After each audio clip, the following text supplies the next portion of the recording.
زما سرو شونډو ستا غزل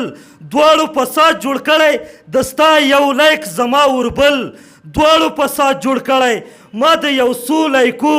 بدله کې خپل ایمان لیلام کړه د شنو ډالرو مقابل کې مې خپل ځان لیلام کړو ته کې سرې شونډې خورې زلفې څه نخرو کې راغلم له هلکانو سره کوم رقم لیپو کې راغلم ته کې سرې شونډې خورې زلفې څه نخرو کې راغلم له هلکانو سره کوم رقم لیپو کې راغلم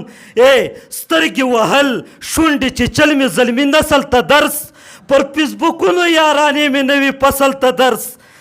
دا لوس عورت مې له اسلام سره وفا بلله په خپل نظر مې دغه ټوله پښتونخوا بلله ما څو وارې په ټیک ټاک باندې نکاح کړې ده د خپل مور پلار او بریتور رور په رضا کړې ده ما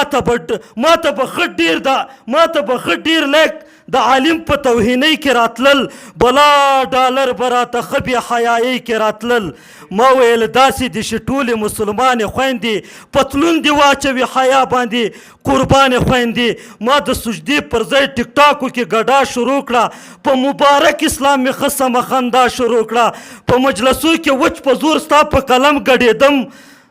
ځکه غزل ته د شاعره دم په دم ګډېدم په مجلسو کې وچ په زور ستا په قلم ګډېدم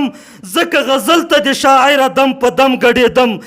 ستا په قلم زما خالونه او پیزوان یادېږي هم مې سرې شونډې او دانه وانه زلفان یادېږي دغه سرو شونډو اننګو رانه لیلا جوړه کړه په ټیک ټاکو کې رانه داسې بې حیا جوړه کړه دغه سرو شونډو اننګو رانه لیلا جوړه کړه په ټیک ټاکو مې رانه داسې بې حیا جوړه کړه ته په قلم د فلسطین خویندې ستایې ولې نه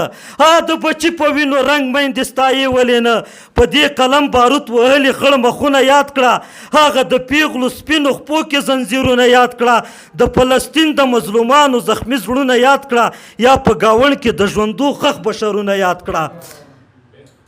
د فلسطین د مظلومانو زخمي زړونه یاد کړه یا په ګاونډ کې د ژوندو خښ بشرونه یاد کړه یا د ډاکټرې عافیې سخت تکلیفونه یاد کړه یا پر بدن یې له وحشت ډک پرهارونه یاد کړه یا د ملالې له غیرت ډکې نارې وستایه یا د ظلمو په وینو رنګ دشتې لیلې وستایه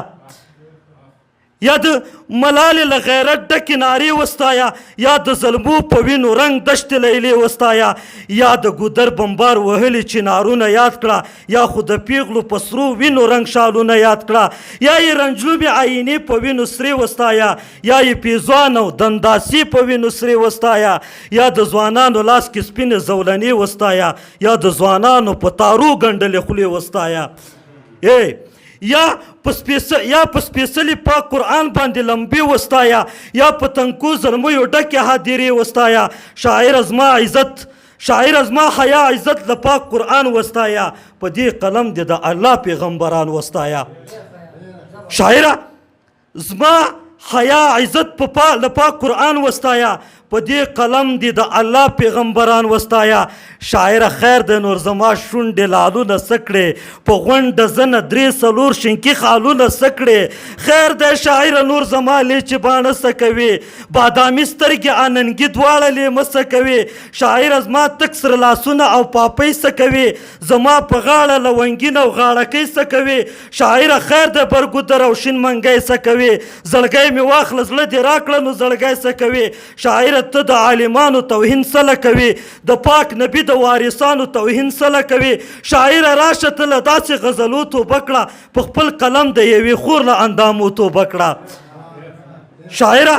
راشه ته له داسې غزلو توبه کړه په خپل قلم د یوې خور له اندامو توبه کړه شاعره ما له تور اوربل شونډو کیسه ویسته لوس اندامونه او ټیک ټاک نه مې توبه ویسته